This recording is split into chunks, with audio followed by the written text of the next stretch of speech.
कृष्णाय कृष्णभक्ताय तद्भक्ताय नमो नमः। वाञ्छाकल्पतरुभ्यश्च कृपा सिन्धुभ्यैव च पतितानां पावनेभ्यो वैष्णवेभ्यो नमो नमः। भक्त्या विहीनयपराधलक्षे क्षिप्तश्च कामादितरङ्गमध्ये कृपामयि त्वां शरणं प्रपन्ना वृन्दे नमस्ते चरणारविन्दम् वृन्दे नमस्ते चरणारविन्दम् वृन्दे नमस्ते चरणारविन्दम्। श्रीकृष्ण चैतन्य प्रभु नित्यानंद श्री अद्वैत गदाधर श्रीवासादि गौर भक्त वृंद। हरे कृष्ण कृष्ण कृष्ण हरे हरे, हरे राम राम राम हरे हरे। मैं सबसे पहले मेरे गुरुपाद पद्म नित्य लीला प्रविष्ट ओम विष्णुपाद परमहंस परिव्राजकाचार्य अस्तोत्र शतयुगाचार्य श्री श्रीमद भक्ति वेदांत शील नारायण गोस्वामी महाराज जी के अभय चरणारविंद में अनंत कोटि दंडवत प्रणाम करते हुए उनकी कृपा की याचना करता हूँ। तदुपरांत नित्य लीला प्रविष्ट ओम विष्णुपाद स्तोत्र श्री श्रीमद भक्ति वेदांत स्वामी महाराज श्रील प्रभुपाद जी के चरण सरोज में अनंत कोटि दंडवत प्रणाम। रूप अनु गुरु परंपरा के चरणों में अनंत कोटि दंडवत प्रणाम। कथा के श्रोता वृंद वैष्णव वैष्णवी माता भाई बहन प्रभु आप सभी को मेरा यथा योग्य प्रणाम। श्रीमद् भगवद गीता यथारूप अध्याय 1 श्लोक संख्या 10। श्लोक संख्या 10 में कहा अपर्याप्तं तदस्माकं बलं भीष्म अभिरक्षितम् पर्याप्तं इदम् एतेषां बलं भीम अभिरक्षितम्। अपर्याप्तं तदस्माकं बलं भीष्म अभिरक्षितम्। दुर्योधन कह रहे हैं कि भीष्म पितामह के द्वारा हमारा सैन्य बल रक्षित है परंतु अपर्याप्त है, पर्याप्त नहीं है, पूर्ण नहीं है। और दूसरी ओर पांडवों का जो सैन्य बल है वो भीम के द्वारा रक्षित है परंतु वो है कैसा, वो पर्याप्त है। देखो भीष्म पितामह जो है उनकी बुद्धि अति सूक्ष्म है और शस्त्र शास्त्र में बहुत प्रवीण है और उनको अनुभव भी बहुत सारा है युद्धों का। इसके विपरीत भीम जो है वो स्थूल बुद्धि वाले हैं। और इतना उनको अनुभव भी नहीं है परंतु कह रहे हैं कि जो भीम के द्वारा जो रक्षित पांडवों की सेना है वो भीम का बल उसके लिए पर्याप्त है। दूसरी ओर भीष्म पितामह के द्वारा रक्षित जो हमारी सेना है उसमें भीष्म पितामह का बल जो है वो अपर्याप्त है। क्यों ऐसा कह रहे हैं? क्योंकि जानते हैं कि भीष्म पितामह है, जो गुरुदेव शब्द व्यवहार किया भगवत गीता में, कि वो उभय पक्षपाती हैं। अर्थात वो युद्ध तो कर रहे हैं कौरवों की सेना की ओर से, लेकिन एक तो युद्ध पूरे मन से नहीं कर रहे। क्यों? क्योंकि जानते हैं कि धर्म जो है वो पांडवों के पक्ष में है, भगवान पांडवों के पक्ष में है।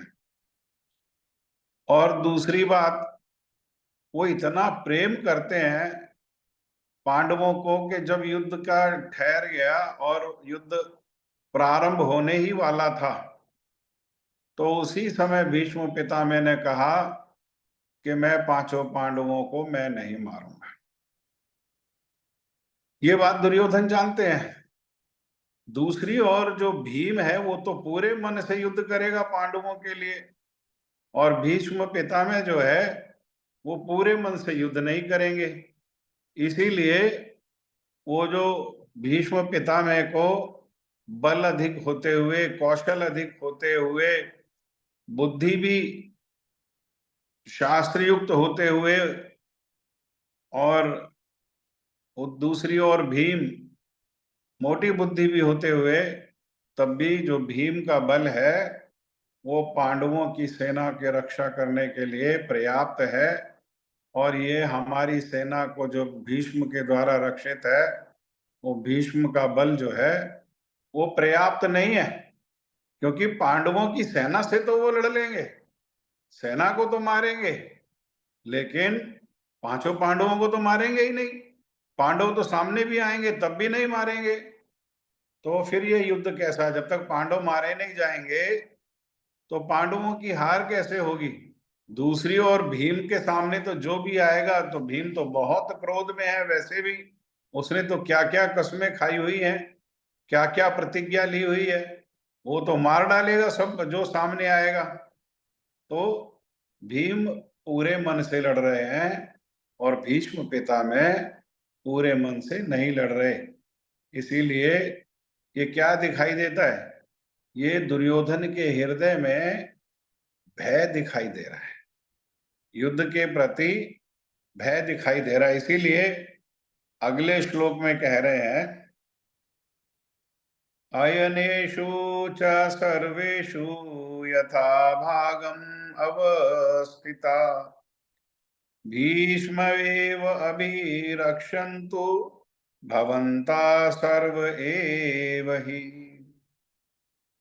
अयनेषु च सर्वेषु यथा भागम अवस्थिता भीष्मैव अभिरक्षन्तु भवन्ता सर्व एव हि। कहिए।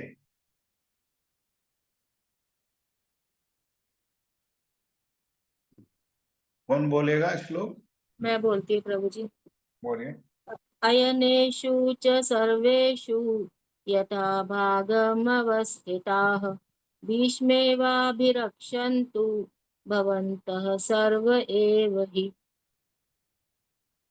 तो ही मैं पढ़ रहा हूँ। हम्म। अयनेषु च सर्वेषु यथा भागम अवस्थिता भीष्ममेवाभिरक्षन्तु भवन्तः सर्व एव हि। और कौन बोलेंगे? प्रभु जी मैं बोलती हूँ। बोलिए। अयनेषु च सर्वेषु यथा भागम् अवस्थिताः भीष्म एव विरक्षन्तु भवन्तः सर्व एव हि। और किसकी इच्छा है बोलने की? कुसुम दीदी है, कुसुम दीदी बोलो। प्रभु जी मैं बोलूंगी। बोलिए। अयनेषु च सर्वेषु यथा भागम व्यवस्थिता भीष्मवेव विरशन्तु भावन्त सर्व एव इहि।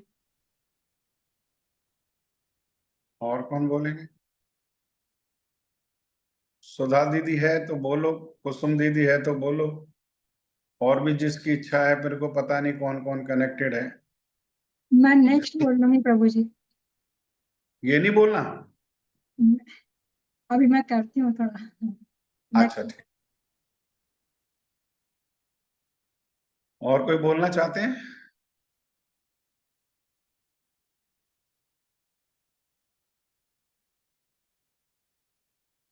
अयनेषु च सर्वेषु यथा भागम अवस्थिता भीष्ममेव अभिरक्षन्तु भवन्तः सर्व एव हि।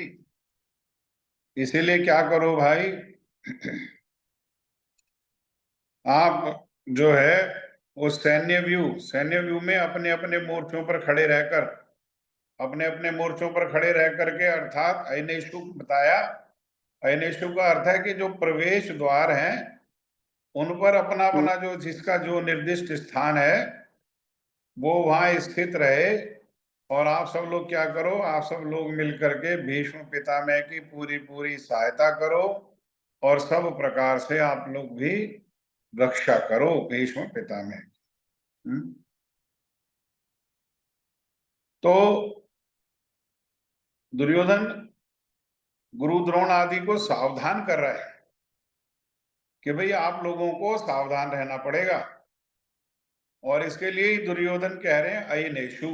अयनेषु मतलब जो व्यू है उसके प्रवेश द्वार पर यथा भागम अवस्थिता, विभक्त होकर के, बंट करके, एक एक प्रवेश द्वार पर एक एक योद्धा अपनी अपनी सेना को लेकर के हैं, और क्या करे, वो अपना अपना जो रण क्षेत्र है उसका त्याग नहीं करे, जिससे कि युद्ध करते करते ऐसा ना हो कि पितामह सामने से युद्ध करें और पांडवों की सेना पीछे के द्वार अगर कमजोर रह गए तो पीछे के द्वारों से पांडवों की जो सेना है वो प्रवेश हो जाएगी, है ना, प्रवेश हो कर जाएगी। और आप लोग भीष्म पितामह की रक्षा करो, ऐसा ना हो भीष्म पितामह को कोई मार डाले, क्योंकि भीष्म पितामह का बल ही जो है क्या है, अभी तो हमारे लिए प्राण स्वरूप है। क्यों क्यों ऐसा कह रहा है? क्योंकि वो दो बातों को जानता है कि भीम को तो वो मार डालेगा, वो किसी और को योद्धा मानता ही नहीं, सेना को तो क्या करेंगे, भीष्म पितामह मार डालेंगे, और भीम को दुर्योधन मार डालेगा, और अर्जुन को कर्ण मार डालेंगे, बस हो गया काम, है ना। तो इसलिए अपने अपने स्थान पर व्यू के अनुसार जो अपना अपना द्वार है, अपना अपना रण क्षेत्र है, वहां पर खड़े रह करके, लेकिन साथ में क्या करो, भीष्म पितामह की रक्षा भी करो, और ये भी देखो कि कोई पीछे से कोई रास्ता खाली ना रह जाए, कहीं वहां से पांडवों की सेना जो है वो प्रवेश कर जाए। भक्ति वेदांत स्वामी महाराज श्रील प्रभुपाद जी कह रहे हैं तात्पर्य में कि भीष्म पितामह के शौर्य की प्रशंसा करने के बाद दुर्योधन ने सोचा कि कहीं अन्य योद्धा ये न समझ लें कि उन्हें कम महत्व दिया जा रहा है। इसीलिए दुर्योधन ने क्या किया, दुर्योधन कूटनीतिज्ञ है, कूटनीतिज्ञ मतलब पॉलिटिशियन, उसने अपनी कूटनीति को सही से संभालते हुए, और उस कूटनीति को संभालने के उद्देश्य से ही ये उपरोक्त जो शब्द हैं वो कहे हैं। उसने बलपूर्वक कहा कि भीष्म पितामह निसंदेह महानतम योद्धा हैं, किंतु अब वो वृद्ध हो चुके हैं, और प्रत्येक सैनिक को चाहिए कि चारों ओर से उनकी सुरक्षा का विशेष ध्यान रखे। हो सकता है कि वे किसी एक दिशा में युद्ध करने में लग जाएं और शत्रु इस व्यवस्था का लाभ उठा ले। इसीलिए क्या करो कि अन्य योद्धा मोर्चा पर अपनी अपनी स्थिति पर अड़िग रहे। दुर्योधन को पूर्ण विश्वास था कि कुरुओं की विजय भीष्मदेव की उपस्थिति पर निर्भर है। उसे युद्ध में भीष्मदेव और द्रोणाचार्य के पूर्ण सहयोग की आशा तो थी, लेकिन कैसी आशा थी, उसको ऐसी आशा थी, और उसकी आशा का कारण ये था कि ये भीष्म पितामह और द्रोणाचार्य जब जुआ खेला गया और जुआ में युधिष्ठिर महाराज ने स्वयं को दांव पर लगा करके और फिर द्रौपदी को भी दांव पर लगा दिया, और द्रौपदी को जीत लेने के बाद उन्होंने, दुर्योधन ने अपने छोटे भाई को द्रौपदी को भरी सभा में नग्न करने का आदेश दिया, वस्त्रों को उतारने का आदेश दिया। तो उस समय ये दोनों के दोनों, द्रोणाचार्य और भीष्म पितामह, ये जानते थे कि न्याय जो है वो द्रौपदी के पक्ष में है, न्याय पांडवों के पक्ष में है। दुर्योधन ने छल से अपने मामा को सहारा लेकर के और उससे पासा फेंकवा करके ये छल कपट से जीत लिया है, परंतु तब भी क्या हुआ, तब भी वो दोनों के दोनों चुप बैठे रहे, और द्रौपदी को, जो कुल वधू है, न्याय जिसके पक्ष में है, जो कृष्ण की कृष्णा है, प्रिय है कृष्ण को अतिशय, तब भी वो चुप बैठे रहे। कारण क्या था चुप बैठे रहने का? चुप बैठे रहने का कारण था विषयी व्यक्ति का अन्न। हाँ, उन्होंने, क्या दोष है उनको कि उन्होंने दुर्योधन जैसा जो विषयी व्यक्ति है उसके अन्न को खाया। जब मुंह खाता है तो आंखें लजाने लगती हैं, फिर आंख में आंख मिला करके बात नहीं हो पाती है, आंखें लजाने लगती हैं। तो विषयी व्यक्ति संसार में अगर सबसे ज्यादा कोई खतरनाक वस्तु है तो वो है विषयी व्यक्ति का अन्न। जो विषय वासना में लगे हुए हैं, अर्थात जो भगवान का भजन नहीं करते, भगवान को सम्मान नहीं देते, भगवान के नाम को सम्मान नहीं देते, भगवान के भक्तों का सम्मान नहीं करते हैं, ऐसे जो लोग हैं उन लोगों का अन्न जो है वो नहीं खाना चाहिए। अन्न भी कहाँ खाने का प्रयास करना चाहिए? भक्तों के संग में, जहां श्रद्धा से भगवान की प्रसन्नता के लिए बनाया गया है, और फिर भगवान को भोग दे करके, भोग कैसे लगता है? तो अधिकतर लोग ऐसा सोचते हैं कि भोग जो है वो मंत्रों से लगता है, मंत्रों का उच्चारण करना है तो मंत्रों से भोग लगता है। नहीं, केवल मंत्रों से भोग नहीं लगता, भोग लगता है भक्ति से, भोग लगता है प्रेम से।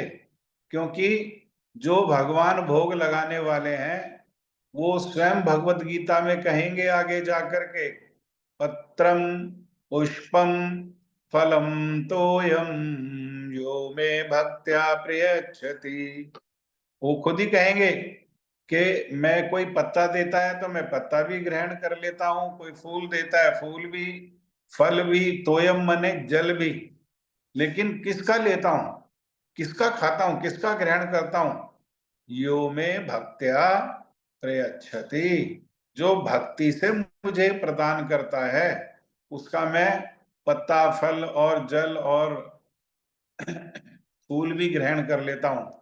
और दूसरी ओर, जहां भक्ति का अभाव है, जहां प्रेम का अभाव है, तो वहां जो 56 भोग है, दुर्योधन जैसा जो व्यक्ति है जिसके हृदय में भगवान के प्रति श्रद्धा नहीं है, प्रेम नहीं है, सम्मान नहीं है, प्रीति नहीं है, उसके मैं क्या करता हूं, 56 भोग का भी त्याग कर देता। हाँ, इसीलिए क्या करना चाहिए कि भक्तों का संग करते हुए भक्तों के घर में खाना चाहिए। इधर उधर बाजार में खड़े होकर के गोलगप्पे की रेहड़ी पर अगर कोई और दूसरी व्यवस्था नहीं है तो जैसे तैसे, क्योंकि जीवन रहेगा तो भजन हो जाएगा, तो जैसे तैसे जीवन का पालन करना चाहिए। उसमें भी ऐसा नहीं है कि चलो अब तो बाजार में है, आज तो सुबह से शाम तक बाजार में खरीदारी कर रहे हैं तो प्याज भी खा सकते हैं, लहसुन भी खा सकते हैं। नहीं, ऐसा नहीं है। प्याज लहसुन के बिना लेकर के, और देखो तुलसी वहां नहीं है तो गला में तुलसी माला है, हाथ में तुलसी माला होती है, जप माला में तुलसी माला होती है, उसको स्पर्श करते हुए भगवान को समर्पित करके और फिर ग्रहण करना चाहिए। वो भी किस स्थिति में? वो भी किसी इमरजेंसी की स्थिति में। हाँ, अन्यथा प्रेम से भगवान के लिए बनाया जाए, श्रद्धा से भगवान के लिए बनाया जाए, उसको भगवान को प्रेम से समर्पित किया जाए, और प्रेम से समर्पित किया हुआ जो भगवान का उचिष्ट है केवल उसी को ग्रहण करना चाहिए। होता क्या है? होता ये है कि हम जब अन्न खाते हैं तो केवल अन्न ही नहीं खाते हैं, वो किस भावना से उसके लिए पैसा कमाया गया, किस भावना से वो बनाया गया, किस भावना से वो परोसा गया, वो सारी भावनाओं को भी हम ग्रहण करते हैं। वो सारी भावनाओं को भी ग्रहण करते हैं। और कामी व्यक्ति जो है, विषयी व्यक्ति जो है, अगर उसका अन्न ग्रहण करेंगे तो उसकी जो विषय है वो विषय वासना अन्न के साथ हमारे हृदय में प्रवेश करेगी। इसीलिए कहते हैं जैसा खाए अन्न वैसा बने मन। तो ये कहने का मतलब ये नहीं है कि वहां पर कोई रागी खाएगा तो उसका मन श्रेष्ठ हो जाएगा और कोई गेहूं खाएगा तो उसका मन निकृष्ट हो जाएगा। नहीं, साधारण से साधारण भी खाया अगर, लेकिन कैसा? अच्छे मार्ग में चलते हुए उस धन का अर्जन किया गया, श्रद्धा से उसको भगवान की प्रीति प्रसन्नता के लिए बनाया गया, भगवान को प्रेम से और प्रेम के साथ जो मंत्र महिमा उनको पसंद है उन मंत्र महिमा के साथ भगवान को प्रेम से समर्पित किया गया, वो उचिष्ट खाने से जो है मन श्रेष्ठ होगा। हाँ, कामी व्यक्ति का खाएंगे तो काम प्रवेश करेगा, विषयी व्यक्ति का खाएंगे तो विषय प्रवेश करेगा, भक्तों के संग में खाएंगे तो भक्ति प्रवेश करेगा। हाँ, ठीक है। तो ये अभी भी यही सोच रहा है कि जैसे तब चुप रहे ये दोनों के दोनों और चुपचाप बैठे रहे, ऐसे ही क्या है, अभी भी ये चुपचाप अपना पूरा बल लगा करके मेरे पक्ष में युद्ध करेंगे। मिक्स भावना है दुर्योधन। कभी ये विचार आता है और कभी दूसरा विचार आता है। कभी ये विचार आता है कि अरे ये तो पक्षपाती हैं, ये तो पक्षपात करेंगे। हाँ, किसका? अर्जुन का। लेकिन अगले ही श्लोक में वो ये विचार करता है कि नहीं, पक्षपात करने पर भी पक्ष तो तब भी इनके हृदय में दुर्योधन पांडवों के प्रति था जब दुर्योधन ने द्रौपदी को अपमानित किया, लेकिन जैसे चुपचाप तब बैठे रहे और कुछ भी नहीं बोले, ऐसे ही अब चुपचाप बैठ करके क्या करेंगे, ये पूरी शक्ति के साथ कौरवों के पक्ष में अर्थात मेरे पक्ष में ये लोग युद्ध करेंगे। समझ में आ गया? किसी का कोई प्रश्न है? 2 श्लोक हुए। हाँ, फिर बाद में आपको जाना होता है। सब क्लियर है? कोई ऐसी बात तो नहीं?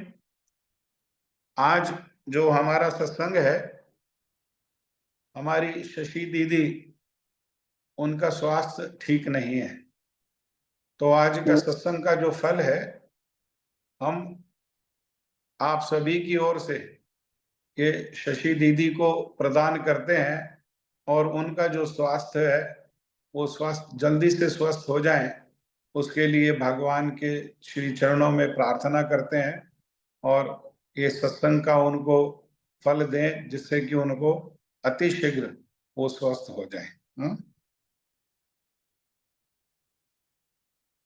तब 12वें श्लोक पे चलें। किसी का कोई यहाँ तक कोई प्रश्न नहीं? सब क्लियर है? यहाँ तक तो सब आसान है। तस्य सजन्य हर्षम कुरु वृद्ध पितामह सिंहनादम विनद्य उच्चै शंखम दद्मो प्रतापवान। तस्य संजनयन हर्षम कुरु वृद्ध पितामह सिंहनादम विनद्य उच्चै शंखम दद्मो प्रतापवान। बोलिए, कौन बोलेगा? जो लोग नहीं बोले वो लोग भी बोलने का प्रयास करें। बोलिए।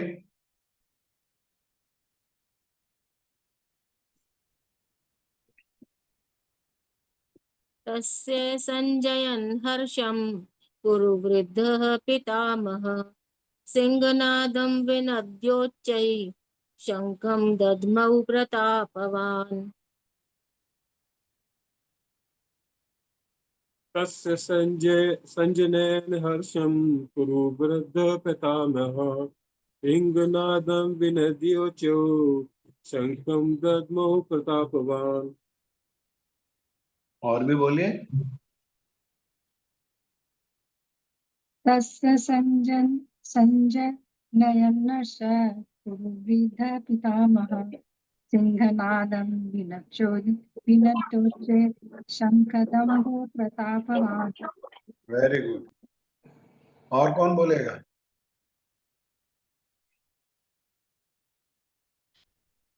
तस्य संजनयन् हर्षं कुरु वृद्धः पितामहः सिंहनादं विनद्योच्चैः शङ्खं दद्मौ प्रतापवान्। बहुत सुंदर। और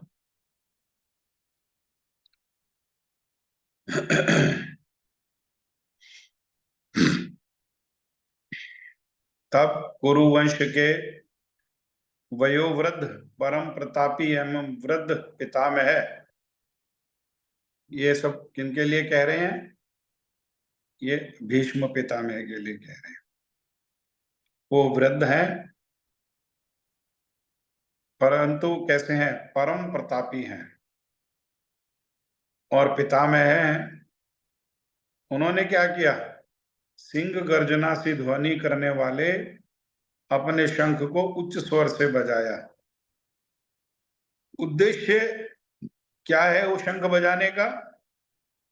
तो वो जो दुर्योधन के मन में संशय चल रहा है, हाँ, दुर्योधन जो बात कर रहा है उसके हृदय में जो भय है, उसको भय की जगह हर्ष हो, उसको हर्षित करने के उद्देश्य के क्या किया?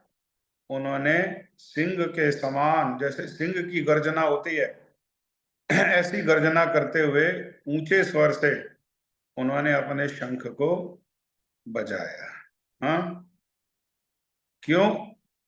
कि उन्होंने जो अपना हताश जो होता है दुर्योधन, उसको बता दिया कि उन्हें युद्ध में विजय की आशा नहीं है, क्योंकि दूसरे पक्ष में साक्षात भगवान श्री कृष्ण है। फिर भी युद्ध का मार्गदर्शन करना उनका कर्तव्य था, और इस संबंध में तुम चिंता नहीं करो, वो कोई कसर नहीं रखेंगे। देखो, युद्ध का परिणाम पहले से निश्चित हो चुका है। युद्ध का क्या परिणाम है? यत्र योगेश्वर कृष्ण यत्र पार्थ धनुर्धरा। जहां भगवान श्री कृष्ण है और जहां उनका भक्त अर्जुन है, वहीं सब विजय भी वहीं होगी और कीर्ति भी वहीं होगी और नीति भी वहीं होगी, सब कुछ वहीं होगा। परंतु फिर भी भीष्म पितामह युद्ध का परिणाम जानते हुए भी युद्ध कर रहे हैं कि उसको, दुर्योधन को शंख के द्वारा ये संकेत दे रहे हैं कि मैं तो युद्ध अपनी ओर से पूरी शक्ति लगा के करूंगा, तुम निश्चिंत रहो, पूरी शक्ति लगा करके युद्ध करूंगा। परंतु युद्ध का जो परिणाम है वो पांडवों के पक्ष में है। क्यों? क्योंकि धर्म क्षेत्र में युद्ध हो रहा है और साक्षात धर्म स्वरूप जो भगवान है वो पांडवों के पक्ष में है। इसीलिए युद्ध की विजय पांडवों की। तो इन्होंने अपना जो शंख बजाया, शंख बजाने का एक और भी महत्व है कि सुबह जब युद्ध होगा तो युद्ध शुरू होने के पहले शंख ध्वनि की जाएगी दोनों ओर से। ये संकेत है कि अब युद्ध, अब सावधान हो जाओ, अब युद्ध शुरू हो रहा है। जैसे ट्रेन होती है ना प्लेटफॉर्म पे, तो वो चलने के पहले बहुत जोर से हॉर्न देती है, बहुत जोर से सीटी बजाती है इसका अर्थ यह है कि भाई जो प्लेटफॉर्म में हैं, लापरवाही से इधर उधर हैं, गेट में खड़े हुए हैं, वो सब ठीक से अंदर आ जाएं, अब ट्रेन जो है वो चलने वाली है। ऐसे धर्म के, ये धर्म युद्ध था, धर्म क्षेत्र में किया जाने वाला ये धर्म युद्ध था। और यहाँ ये धर्म युद्ध के नियम भी बनाए गए थे कि सुबह युद्ध कैसे प्रारंभ होगा, शंख बजा करके। जो श्रेष्ठ जन हैं वो शंख बजाएंगे, और फिर शंख ध्वनि होते ही दोनों सेना एक दूसरे के विपरीत युद्ध करेंगी। और जब शाम हो जाएगी, हाँ, जिस समय सूर्य दूसरी दिशा में जाने लगेगा, सूर्य अस्त होने लगेगा, तो तब भी शंख बजाएंगे। और जैसे ही शंख बजेगा तो जो जिस स्थिति में है वो वहीं रुक जाएगा। चाहे दूसरे को मारने की स्थिति में भी है, लेकिन वो शंख बजने के बाद, शंख ध्वनि होने के बाद उसको मारेगा नहीं। फिर युद्ध जो है वो अगले दिन के लिए, अगले दिन शुरू होगा। वहां पर युद्ध का विश्राम हो जाएगा और अगले दिन शंख बजने के बाद फिर से युद्ध होगा। ऐसे ही नियम बनाए गए, रथी से रथी युद्ध करेगा, महारथी से महारथी युद्ध करेगा। कोई जो निहत्था होगा उस पर को दूसरा वार नहीं करेगा। एक व्यक्ति को एक व्यक्ति से अधिक जो है ज्यादा लोग मिलकर के वार करके मारेंगे नहीं। ऐसा सब नियम बनाए गए थे। तो उसी नियमों का पालन करते हुए और दुर्योधन को हर्षित करते हुए, दुर्योधन का उत्साह वर्धन करते हुए, सिंह की गर्जना से ये जो बूढ़े परंतु कैसे परम प्रतापी और बड़े बलिशाली जो ये भीष्म पितामह, जो कौरवों के सेनापति हैं, उन्होंने शंख।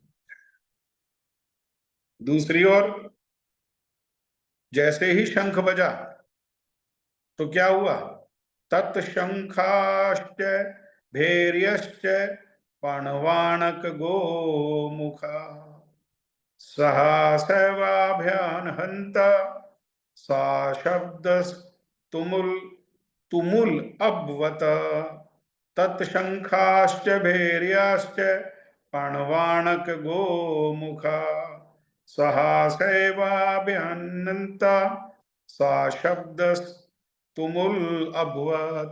बोलिए।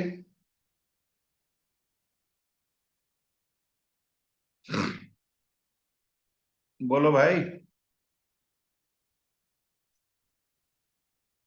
ततः शङ्खाश्च भैर्यश्च पणवानकगोमुखाः सहसैवाभ्यहन्यन्त सशब्दस्तुमुलोऽभवत्।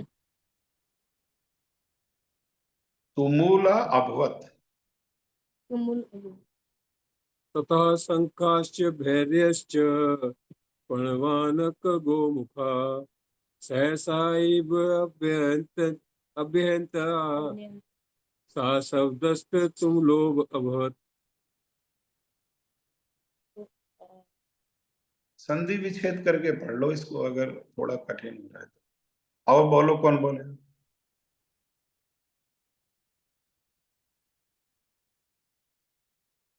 कठिन है, कोई नहीं बोल रहा।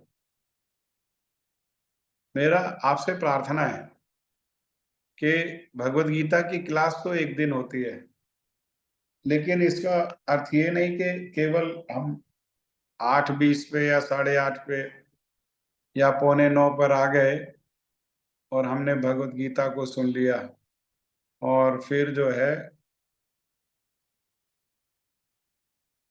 जो है हम इसको छोड़ दें। नहीं, हमें अच्छा सीखने वाला बनना चाहिए। सप्ताह में हम होमवर्क करें, इसमें श्लोक का उच्चारण करें। ये जो श्लोक हैं ये,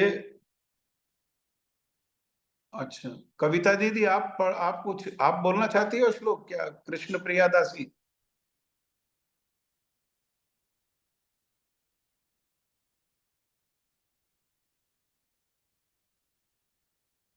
हाँ, और कौन बोलना चाहता है? हरे कृष्णा प्रभु जी, धन्यवाद प्रणाम।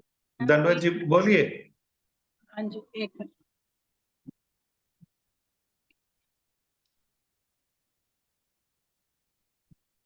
शंकाश्च भैर्यश्च पणवानिकगोमुखा गोमुखा सहसेवा भयन्तः स शब्दस्तु मूलो भवतः। बहुत सुंदर। और कौन बोलेगा? देखो श्लोक के नीचे ही ना संधि विच्छेद किया हुआ है, तो उसको प्रारंभ में संधि विच्छेद से देख करके पढ़ सकते हैं। जो शब्द कठिन है, क्योंकि दो तीन शब्दों को मिला करके वो कई बारी जो है वो बना दिया जाता है एक शब्द। जैसे प्रणव, आनक, गोमुखा, ये तीन शब्दों से मिलकर के एक शब्द बना है। लेकिन आप लोग इधर पीछे देखेंगे इसको, इसके श्लोक के नीचे, तो वहां संधि विच्छेद दिया हुआ है। प्रयास करो कोई पढ़ने का। ऐसा मत सोचो कि परफेक्ट होना चाहिए, कोई कमी रह जाएगी तो कोई दिक्कत होगी। नहीं, हम सीखेंगे। वी आर गुड स्टूडेंट, सीखने का प्रयास करना है हमको। और जीवन में कोई ऐसा नहीं है जो बिना गलती किए सीख गया। हमसे भी गलती हुई है और अभी भी होती है, और पता नहीं गुरुदेव जो कृपा कर रहे हैं तो हो रहा है, नहीं तो गलतियां बहुत होती है हमसे भी, है ना, और सभी से होती है। पढ़िए, पढ़ो। ये संस्कृत भाषा है, देवों की भाषा है, देवताओं की भाषा है। ये बहुत श्रेष्ठ भाषा है। इसको पढ़ने से ही मंगल होता है। और पढ़ते पढ़ते फिर अपने आप, जैसे अभी हमने देखा ना, हमारे कविता दीदी ने श्लोक को पढ़ा तो कितना सहज से और अच्छे से पढ़ दिया। ऐसे ही हमारा भी हो जाएगा। उन्होंने भी किया तो वो एक दिन की बात नहीं, उन्होंने अभ्यास, पहले का अभ्यास है। ऐसे ही हम भी अभ्यास करेंगे तो हमारा भी धीरे धीरे हो जाएगा। और यही उद्देश्य है, क्योंकि हमारी जो परंपरा है, ये जो गौड़ीय परंपरा है, यहाँ चेले बनाने की परंपरा नहीं है। ये स्टूडेंट बनाने की परंपरा नहीं है, ये तो गुरु बनाने की परंपरा है। हाँ, जैसे जादूगर क्या करते हैं, वो जादूगर अपने साथ रहने वाले को भी जादूगर बना देते हैं। ऐसे ही यहाँ गुरुवर क्या करते हैं, वो सबको गुरु बना देते हैं। महाप्रभु का आदेश है, अमार आज्ञा है गुरु हैया तारा देश, जारे देखो तारे कहो कृष्ण उपदेश। महाप्रभु कह रहे हैं कि मेरी आज्ञा है, आप सब गुरु बन जाओ। तो आप सब भी गुरु हो, बोलो। देखो मैंने कितना उत्साह बढ़ाया। कोई एक आधा भक्त तो प्रयास करे बोलने का।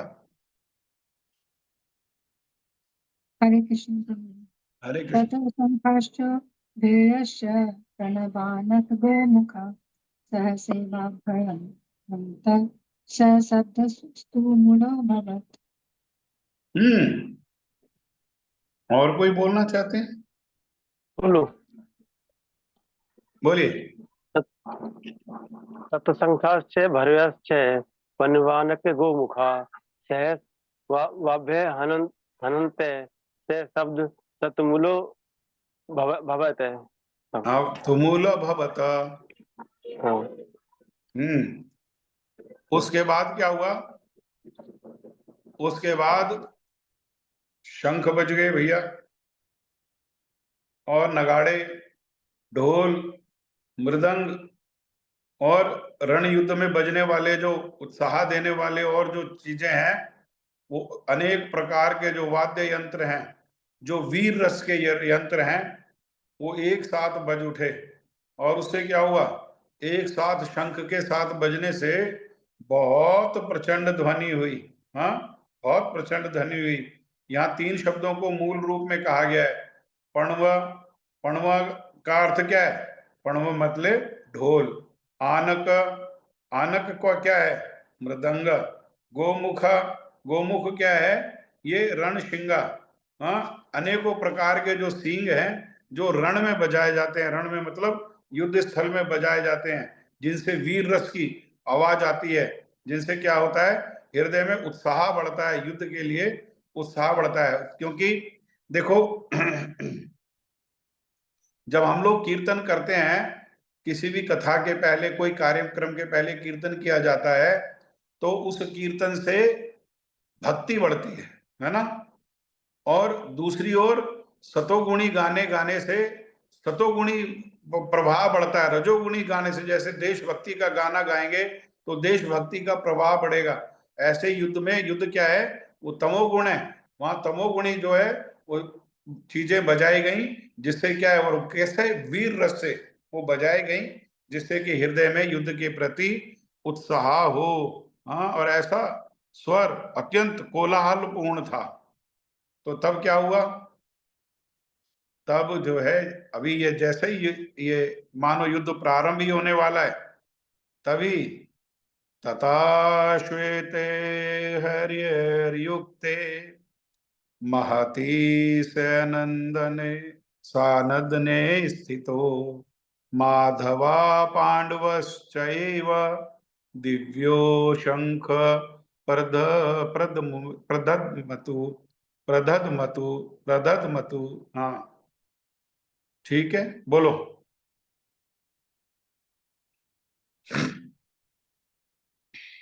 कौन बोलेगा? मुझे एक बार आप फिर से पढ़ अच्छा। एक बार आप तथा श्वेतर हर्युक्ते महती सनदने स्थितो माधवा पांडवश्चैव दिव्यो शंखो प्रदद्मतु।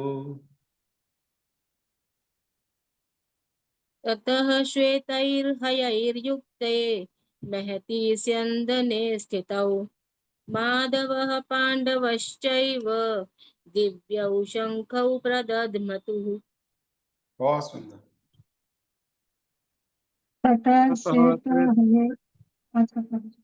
कुसुम दीदी ये वाला वीडियो ऑन करके बोलना। हाँ जी बोलिए, को बोलिए, या तो हरे कृष्णा प्रभु बोलो या कुसुम दीदी बोलो, कोई एक बोलो, लेडीज फर्स्ट। प्रभु जी कुसुम। बोलिए, प्रभु जी बोलिए। ततः बोलिए। श्वेतैर्हयैर्युक्ते महती सेन्द्रने स्थितो माधवा पाण्डवाश्चैव दिव्यौ शङ्खौ प्रदद्मतु। बोलो। तथा श्वेते हरे युक्ते महती स्यन्दने स्थितो माधव पाण्डवश्चैव दिव्यो शङ्खो प्रदमतु। बोलो कुसुम दीदी, आप बोलना चाहती थी, बोलो। तथा श्वेतो हययुक्ते महति स्यन्दने स्थितो माधव पाण्डवश्चैव दिव्यो शङ्ख प्रदद्मतु। और कौन बोलेगा? और किसकी इच्छा है बोलने की?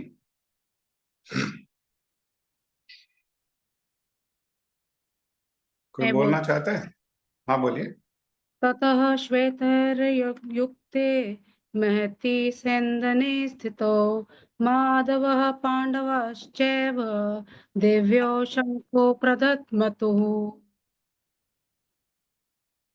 देखो इंग्लिश जो बोलना शुरू कर देता है ना, टूटी फूटी गलत सलत, वो इंग्लिश बोलने लगता है एक दिन। करताल जो हाथ में ले लेता है, करताल बजाना शुरू कर देता है, वो एक ना एक दिन करताल भी बजाने लगता है। ऐसे ही जो संस्कृत का श्लोक भी बोलने लगता है, वो एक दिन सफलता से संस्कृत के श्लोकों को बोलने लगता है। तो हम सभी को प्रयास करना चाहिए। हम सबका ये एक ही परिवार है, कोई शर्माने की बात नहीं, कोई झिझकने की बात नहीं है ना? पहली बार गलती होगी तो अगली बार ही ठीक हो जाएगा, उसमें कौन सी बड़ी बात है। और भगवान तो हमारी तो जैसे माता पिता अपने बच्चों की तोतली भाषा में कही हुई उल्टी सीधी बात को भी समझ करके उसको एंजॉय करते हैं, ऐसे ही भगवान भी हमारी जो बच्चों जैसी तोतली भाषा है उसको सुन करके भगवान भी एंजॉय करते हैं, भगवान भी सुखी होते हैं। हाँ? कोई बोलना चाहता है? बोलूं मैं? हाँ बोलो, आपका वीडियो नहीं है। हाँ बोलो बोलो। तते श्वेते हर्ययुक्ते महति सेन्दने स्थितो माधव पाण्डवश्चैव दिव्यो शङ्खो प्रदध्मतु। प्रदद्मतु। ठीक है, और बहुत सुंदर। और कौन बोलना चाहता है? दूसरी ओर से। हाँ बोलिए बोलिए बोलिए बोलिए, क्षमा करना, बोलिए। ततः श्वेतैर्हयैर्मुक्ते महती स्यन्दने स्थितौ माधवः पाण्डवश्चैव दिव्यौ शङ्खौ प्रदध्मतुः। एक बार और बोलिए। ततः श्वेतैर्हयैर्मुक्ते महति स्यन्दने मुक्ते स्थितौ। नहीं, मुक्ते नहीं, युक्ते। हाँ, अब बोलो। ततः श्वेतैर्हयैर्मुक्ते महति युक्ते, स्यन्दने मुक्ते नहीं, स्थितौ। युक्ते बेटा, युक्ते या।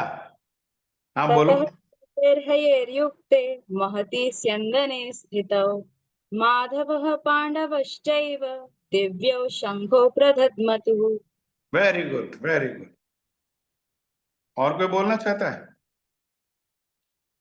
दूसरी ओर से सफेद घोड़ों द्वारा खींचे जाने वाले विशाल रथ पर आसीन कृष्ण और अर्जुन ने अपने अपने दिव्य शंख बजाए। देखो, जब कहा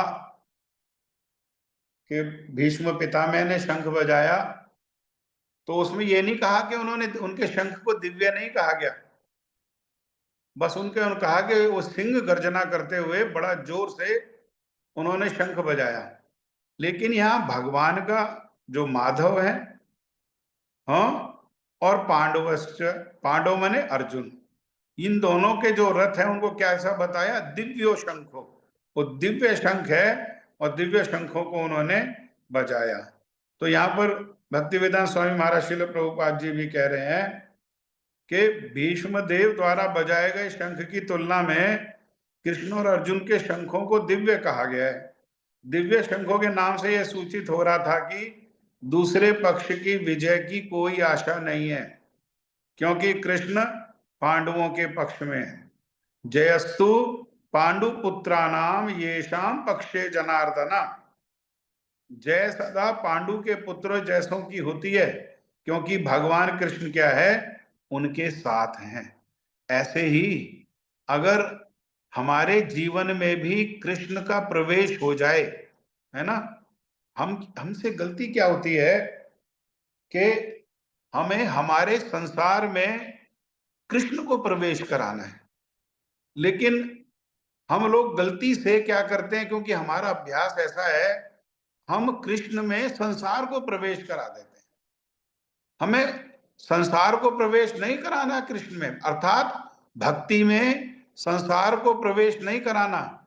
हमारे को संसार में भक्ति अर्थात कृष्ण अर्थात प्रेम को प्रवेश कराना। हाँ, प्रेम को प्रवेश कराना है। उससे क्या होगा? कृष्ण एक बार प्रवेश करवा जाएंगे तो फिर हमारी किसी भी परिस्थिति में पराजय नहीं होगी, हर परिस्थिति में जय ही होगी। जैसे अर्जुन के संसार में, अर्जुन का संसार क्या है कि सारथी उनको चाहिए, कोई युद्ध कौशल बताने वाला चाहिए, तो वो कौन है? वो साक्षात भगवान है। उनके संसार में, उनके युद्ध के संसार में, हाँ, उनके वर्णाश्रम के अनुसार उनका संसार क्या है? युद्ध। कोई ललकारे तो युद्ध, अपने न्याय के लिए युद्ध, अपनी संपत्ति की और स्त्रियों की रक्षा करने के लिए युद्ध, यही उनका संसार है। उस संसार में क्या किया पांडवों ने बुद्धिमता से कृष्ण को प्रवेश करा दिया। उस कृष्ण का प्रवेश होने पर क्या है, यहाँ कह रहे हैं जयस्तु पांडुपुत्राणाम येषाम पक्षे जनार्दना। अरे जिस पक्ष में जनार्दन है, जनार्दन किस पक्ष में है? यहाँ भगवान का नाम जनार्दन, हाँ, वो है ना। यहाँ पर तो कौन किस पक्ष में है? तो वो पांडु के पुत्रों के पक्ष में है। इसलिए भैया जहां जहां भगवान विद्यमान है वहां उनकी श्री माने लक्ष्मी। लक्ष्मी का साधारण लोग केवल एक अर्थ जानते हैं कि पैसा नहीं, वहां पर भोग भी है, वहां पर संतुष्टि भी है, वहां पर सुख भी है, वहां पर कीर्ति भी है, सब कुछ वहां लक्ष्मी के रूप में उनकी शक्ति है भगवान की। हाँ, तो वहां पर सब कुछ है ना। इसीलिए क्यों? क्योंकि वो लक्ष्मी अर्थात श्री विजय कीर्ति, ये क्या है? ये पत्नी है किनकी? कृष्ण की। ये जैसे सधवा पत्नी पति के बिना नहीं रहती, पति के साथ साथ ही रहती है, ऐसे ही ये लक्ष्मी, ये क्या है? ये भगवान श्री कृष्ण के साथ साथ ही रहती है।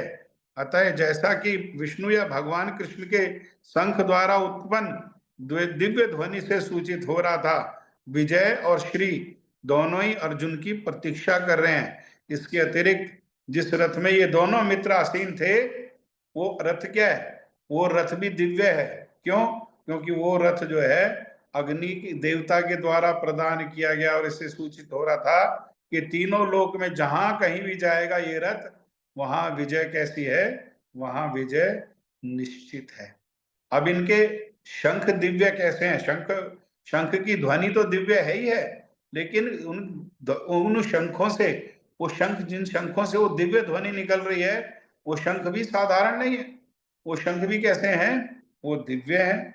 पांचजन्यम ऋषिकेशो देवदत्तम धनंजया पौंड्रुम दद्मो महाशंखम भीमकर्मावर्कोदरा।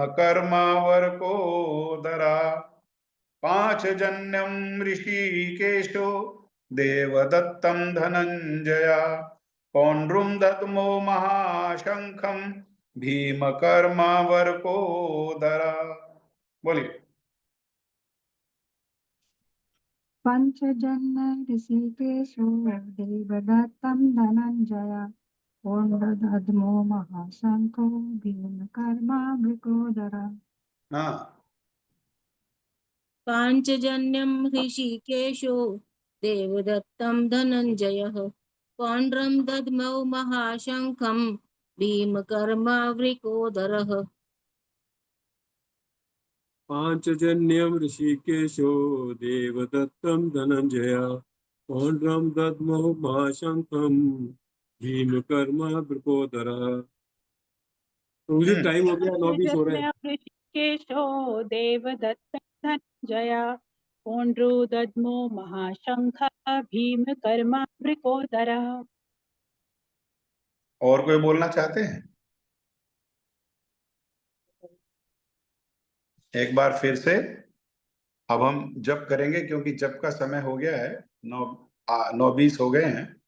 तो हमारे शशि दीदी का स्वास्थ्य जो अच्छा नहीं है, आज का जो सत्संग है उस सत्संग का हम सभी भक्त लोग मिल करके वो फल उनको समर्पित करते हैं, और भगवान की कृपा से, गुरु जी के आशीर्वाद से, साधुओं के आशीर्वाद से वो तत्काल स्वस्थ हो जाए, ऐसी हमारी प्रार्थना है।